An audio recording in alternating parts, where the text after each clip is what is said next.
Chelsea kuri West Ham yakinishije Kore Parma kuri ikibazo cy'imvune. Chelsea kuri Fulham ntifite Kore Parma.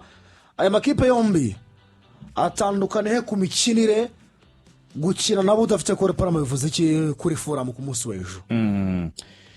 Mbere na mbere ekipe ya Chelsea ifite rekoro nziza ikina na Fulham kuko muri match 36 za Premier League Chelsea yatsinzwemo match 3 zonyine bahura n'ikipe ya Fulham muri match 36 zitambutse.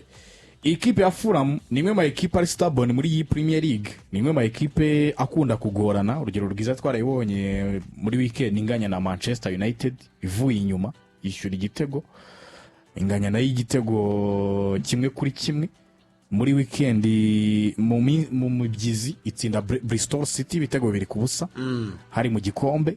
Bari bananganyije n'ikipe ya Brighton igitego 1-1 muri championnat. Ifite amanota 2-6 ekipe ya Fulham ya Marco Silva. Umutoza aracyasaba ko bamwongereramo abakinnyi ndetse no muri no minsi ya nyuma ubuyobozi burimo buramushakira abakinnyi. Ndi kumva ko ari mu biganiro bitandukanye na ba Reece Nelson ndetse n'abandi basore bagiye batandukanye bashobora no kuva muri ekipe ya Chelsea. Numvise ko bifuje no kuri Raheem Sterling. Ekipe ya Chelsea nayo yari yatangiye bitari neza 100% inganya n'ikipe ya Crystal Palace ubusa ku busa. Ubona ko Crystal Palace imiro n'abamenasa cyane bahusha kufra barayanga, ariko kuri match ya West Ham yasubije neza itsinda ibitego 5-1. Ekipe ya Chelsea ibitego 5-1 yari message yo kutwereka yuko umutoza yiteguye gutangira ubuzima match zimwe na zimwe adafite Kore Parma agatsinda ibitego. Nubwo ari West Ham mbi muri championnat mu mikino 2 itambutse kuruta izindi kipe zose muri championnat kuko imaze gutsindwa ibitego 8, fashe 5 bya Chelsea gafata na 3 bya Sunderland. Yewe no mu cyumweru hagati yatsinzwe ibitego 3-2 n'ikipe ya Wolves isezererwa muri Carabao Cup. Bisobanuye ngo muri match 3 imaze kwinjizwa ibitego 11 ekipe ya West Ham. Ariko ekipe ya Chelsea ibitego 5 yayiteye. Umutoza yagerageje ibintu bishya, ntekereza yuko ashobora no kubakiraho kuri no mukino wa Fulham. Yagerageje gushyiramo abataka babiri bombi yaguze, ariko Joao Pedro kubera ko afite versatility, afite kuba yakina mu myanya igiye itandukanye myinshi binyuranye na Dilap, akina inyuma yo mwataka, agira game nziza, yari afite igihe gihagije ku mupira, yari afite ubwinyagamburiro muri mediana ariko atasubira inyuma cyane kujya kwegerana na ba Caicedo na ba Enzo Fernandez. Agira game nziza, yatsinze igitego, atanga n'imipira 2 ivamo ibitego. So ndi kubona ino game ya Fulham ni game Fulham iri stubborn, ikunda kubona ibitego, ifite abataka bari experimente bafite ubunararibonye, buze ba Rodrigo Muniz ndutayizambaze kwigaragaza neza, abasore ba Alex Wobi ba Emile Smith Rowe bakubabaza igihe runaka, abasore banga cyane ba Raul Jimenez bashaka bagira icyo bakora mu mukino. Ikintu gikomeye cyane kuri ino equipe ya Fulham ni equipe itarahindutse cyane, ariko none ni equipe imvune z'abasore bayo bamwe mu champion ijya gutangira. Abasore barimo ba umusore Anthony Robinson yatangiye afite ikibazo cy'imvune, ariko yagarutse kuri match kuri ya match ya Manchester simbuye Manchester United. So mbona kuri Marco Silva no mutoza ukunda guparika agacunganwa n'amaturnovers. Araparika agacunga umupira mutakaje akatakora ama transition yihuse mu kuma counter attack ari rapide bakitaba gutsinda igitego. Ikindi muri iki gihe asa nk'uwasubiye kuri system aba defenseur bane inyuma, ariko ajyacishamo agakina na 3. Ahubwo weekend yakinishije 3. Muri weekend yakinishije 3, ariko nko kuri match ya Wolves yakiniye haraho yakiniye 4. Haraho yakiniye 4. Asigaye agenda bivanga kubera yuko kubera ibibazo by'imvune no kugira ashakira ibura rya Anthony Robinson byatumye yitwa Kwenka uze kureba hari umukinnyi oya uze kureba hari umutaramu ukina wakinnye umoso uze kureba izina rye nagari Sesenyo. Oya Sesenyo ari imbere. Sesenyo yakinnye imbere mu basatira rwose. Sesenyo ari imbere. Uze kubireba igihe urabibona ndabyibuka ikipe ya Fulham cyane. So nekereza yuko namugarutse anga ko ari umukinnyi bisa nk'ibyananiye cyane. Kastanye oya ni match yari yabanje kuko yazanye match ibanza. Kastanye George kubera Benson. ko uwo musore byari byanze kuri gatatu anamujyana muri defense atwabi ntibyakunda. So ntekereza yuko kuri Marco Silva ni umutoza George Kwenka George Kwenka ngira ngo akina mutima wa defense. rero yaramuzanye amushyira kuri gatatu birangira yahise amugumisha muri axe muri defense atru. So ni ibintu navuga kuri equipe ya Chelsea. Chelsea gukina na Fulham kugira ngo yitsinde mu buryo bworoshye no kwirinda gutakaza imipira myinshi kuko Fulham ni mu equipe izi gukosora itakaje baro. Bafite uburyo bahita bashyira baro mu mpande, bashyize baro mu mpande bahindura muri surface ntihabura umuntu witaba. Kandi equipe iyo yamaze kukwambura umupira irimo igusubirana inyuma bazamuka bose n'abamediateri bataka surface. So ngo mugomba kurinda urubuga rw'amahina rwanyu neza, ariko kuri equipe ya Chelsea bamaze kumetiriza ibintu byinshi, bamaze gukina match nk'ebyiri badafite Levi Colwill. Toza yamaze kubona igisubizo ko azakinisha Trevor Chalobah, akaba yamukinisha na Tosin, yewe akaba yahereza n'iminota Champong, no kureba ngo yabyubakiraho mu gihe kingana gute.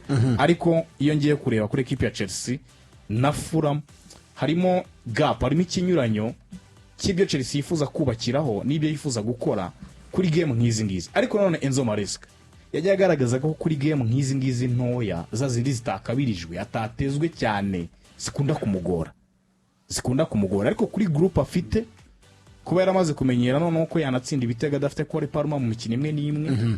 Joe Pedro akaba yamuhereza ibisubizo. Ntekereza yuko kuri Chelsea bitego gukina na Fulham birinde gutakaza baro muri mediane muri weekend cyoroshye gusa. Muri weekend itambutse yabaye umukinnyi muto mu mateka y'ikipe ya De Bruyne utanze assist cyangwa se umupira uvamo igitego muri shampiyona y'Abongereza kuri match ya mbere akinnye ku myaka 18 n'imisi 120. Ndavuga William Estevao. Hanyuma Joao Pedro mu mikino ine iheruka mu marushanwa yose muri rusange ku ikipe ya De Bruyne afitemo uruhare rw'ibitego 6, yatsinzemo ibitego 4, atanga assist 2. Umukinnyi cyangwa se abakinnyi bigeze kubikora mu mikino 5 yabo ya mbere bagatsinda ibitego 5 cyangwa se 5 kuzamura ni Diego da Silva Costa, Alvaro Morata na Abraham Tami. Ese kuri match ya gatanu mu kipe ya De Bruyne aratsinda icya gatanu yinjira mu mateka. Saa 7 n'igice live turi hano kugira ngo tubagezeho uyu mukino. Mbere ko tujya kuri Man na Spurs dufunga cyane ko Arsenal na Liverpool zo n'ubundi kuwa mbere ziri ku meza byanze bikunze. Kuwa mbere byo ziri ku meza byanze bikunze tuzaziganiraho gatanu kuri gatanu. Nta n'ikintu cyo urumva neza mvune zaba Bukayo Saka is out nawe hari Martin Ode. Urumva Liverpool nayo barahari. Jeremy Frimpong nawe ari hanze. Na Jeremy Frimpong udahari. Muri make ibyabaye muri situation zarimo muri weekend nta cyahindutse. Urakoze cyane. Uyu mukino tuzawuganiraho neza. Iyi match ubundi yarangiye. Urakoze cyane. Kuwa mbere tuzayiganiraho neza gatanu kuri gatanu. Yitwa Ernest Lot yavuze ko ari available Makarista zaba hari. Yavuze ko Virgil van Dijk yitoje neza nta kibazo nyuma ya challenge kuri Gordon.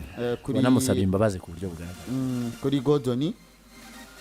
Yavuze ko Anthony yavuze ko umusore Bradley ameze neza ariko ataraba fit 100% ko atara nubwo yagiye masimbuye ariko azareba ibindi bisubizo ku ruhande rw'iburyo. Yavuze ko ikipe Arsenal ari ikipe ikomeye. Ernest Lot yavuze ati ahantu nabiboneye nuko ikipe ya Bilbao bakinye yadutsinze ibitego 2 by'imipira miterekano. Yavuze bari bamubajije ni hehe zone wowe ubona ukeneye kuimprovinga kugira ngo utsinde Arsenal. Aravuga ati mwese murabibona ko uburyo batsinda imipira iteretse ni uburyo bumwe mu bwo bakoresha kugira ngo batsinde. Twebwe ushyizemo na match ya Bilbao tumaze gutsindwa ibitego 4 by'imipira iteretse. Ati aho niho hantu mbona ati sibwo buryo bwonyine bagira bwo gutsinda atari ko ni uburyo ubona ko twebwe dufite intege nke tugomba kuimprovinga. Niko Slot yabisobanuye. So yavuze ko ari ikipe ikomeye atari ko abantu bazabona surprise. Ati naba rival atari ko uyu mukino sometimes rimwe na rimwe ugira surprise cyangwa se ibintu bitungurana biba mu mukino ati ntekereza ko tuzakina na ekipe nziza, ntekereza ko buri wese yakishimira kureba uyu mukino. Ati ntabwo twajya kuvuga yuko Arsenal ari ekipe izatworera mu gutsinda cyangwa se atari icyo twifuza muri uyu mukino. Ni amanota 3 ni amanota 3. ati kandi ntekereza ko n'abakinnyi banjye barabyiteguye, biteguye, tuba turi imbere y'abafana bacu, tuba turi imbere ya Anfield. ati iyo uri imbere y'abakunzi bawe ugerageza gutanga icyo ushoboye. kuko ku rundi ruhande nawe nanone umutoza Mikel Arteta bari bamubajije urabikora iki, kuko muri imikino 6 wa Premier League yazanye ni banganyije imikino 4, Arsenal itsinda imikino 2 muri imikino 6 heruka, ariko iyo mikino yose 2 bayitsindiye Emirates, indi yose bara draw umurugo. Yes, Arsenal heruka gutsinda Liverpool Anfield bayitsinda ibitego 2 mu kwa 9 2012. Icyo gihe Arteta yari yabanjemo, bayitsinze ibitego 2 ku busumba batsinda Liverpool plus imyaka 13 gutyo. So nawe bamubajije icyo yakora, rero aravuga ati atmosphere yari ndayizi nzi uko bimera, ati ariko abakinnyi banjye ntekereza ko maturity bimaze kugera hejuru ku buryo bashobora kuba banyura mu bikomeye ariko rezilita zikaboneka. So icy'ingenzi izimenya izo na Tottenham nizo kipe zitaratakaza inota na rimwe, eshatu, izi nyine Arsenal na Liverpool na Tottenham nizo kipe kugeza ubu zitaratakaza inota na rimwe. Rero nk'uko bamaze kubitumenyereza, ni match ubona ko izaba nziza, kuko ni na match buri ibamo ibitego. Imikino 20 heruka kuva na 15 na 16, iyi match ya Liverpool na Arsenal imaze kuboneka ibitego 78. bigaragara ko ni kipe zitsindana.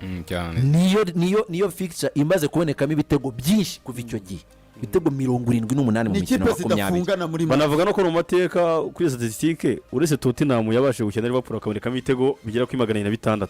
Indi match cyangwa se abandi bantu bagakogira ibitego byinshi ni Liverpool n'undi na Arsenal ibitego 182. Nawe urumva ko amakipe nayo ahura cyane. 98 urumva ko na amakipe icyo kwitegusa kusa sari umuntu uheruka match Arsenal na Liverpool yusa kusa nawe nushaka subizaho na ziriyo nta gari hafi. Ni match birimo ibitego, ni match mbona rezabiri open, kubera ko icyo Mikel Arteta bundi hari uburyo abantu bavugaga bati reka tujye Anfield dufunge, ariko amaze kunganyiriza inshuro 2 nka 2 kuri 2 kuko kimwe kuri kimwe.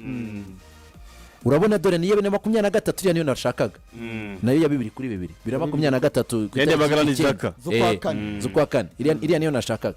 Hari uburyo ubona ko ni Arsenal yagendaga cyane arihutaga, hari uburyo ubona ko urebye naho igeze ntabwo ikiri ikipe ivuga ngo tujye Anfield tugiye kudefanda, no tugiye tudatsino, sibyo? Kandi Liverpool nayo niba hari ikintu tuzi, niba hari stade tuzi utava udatsinzwe ni Anfield, ni Anfield. Kuko nabonye umwe umugabo arimo arakora commentary kuri match ya Leeds na Everton, match banza ya Leeds yabaye turi hano, yabaye ari kuwa mbere Leeds na Everton. Yaravuze ati atmosphere mbonye hano y'abafana muri no stade ya Leeds United, ati nayishyira ku mwanya wa 2 kuri Anfield bakomeje gutya, kuko Anfield bagira uburyo bo batangira nyine baririmba, Trent niwe uzabyumva nasubirayo. So mbona rero ko ni match nziza, buri mufite ubushobozi bwo gutsinda indi, ariko icyo kintu slot ya mentioninze cy'uburyo abakinnyi ba Arsenal ifite ubwo buryo bwo gutsinda imipira iteretse, kanerekana ko biri muri weakness zayo muri iyi minsi, no kuva he birimo kuva kuri Kerkez, birimo kuva kuri Frimpong, abakinnyi bagufi baciye bugufi ubona ko imipira hejuru batabasha kuyikina, so bigasigara ari akazi ka Konate utari mu bihebye na Van Dijk, ko Van Dijk kugeza bamaze gukora clearance zo kuzumutwe 32 kugeza ubu. So hari uburyo rero ubona ko izabiri match nziza ku cyumweru cyane. Kuri Mikel Arteta, Odegaard ati tuzareba ku myitozo y'ejo, yavugaga yejo kuwa 6 uyu munsi yejo kuwa 6 no tuzafatira, ati nibwo tuzafatira icyemezo kugeza ubu narakorana n'abandi ariko ari wenyine. Avuga kuri Ben White na Norgard, yavuze ko nawe ategereje kureba ku munsi w'ejo akaribwa azafata icyemezo. kuri Eberechi Eze yavuze ko ari umusore wamutunguye wo mwempression nyine umuntu yarantunguye nyine kandi yarimo aranakina ati yarantunguye ati nagerageje no kuganira nawe ati cyo gusa ndi kumusaba ni ukuba kwirekura kwirekura no kuvuga ngo akarekura ikimurimo akaba freedom akagira freedom mu mikinire ye ati akaba wa undi Eze wirekura mu mikinire ye usimayiringa yakoresheje wa undi umwenyura ati atariko afite karite zitandukanye ati kandi zitangaje ati ukurikije imyitozo amaze gukorana na ati ni umusore wa ntangaje yanze kugira byinshi avuga ku matransfer yavuze ati reka mutegereze turebe at the end of the deadline day ya sama yavugaga kuri Pierre Kapi bamubajije bati watubwira bigana he kuko buriyo hari ikibazo cy'umuntu nibwo wumva nyine umurongo yavuze ati nawe ubwawe ndabizi neza ko igisubizo ndi buguhe cy'isi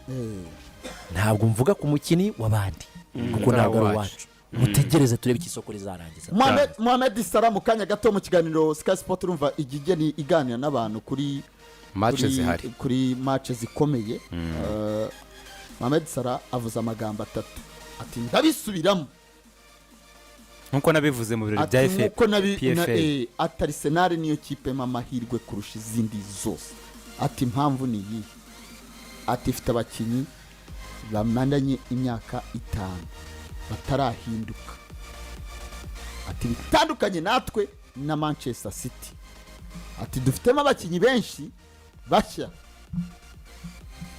atari ntabwo nakwibagirwa ko Pep Guardiola ari umutoza ukomeye kandi utwara ibikombe ati mbitse ko gihari ati natwe turahari atariko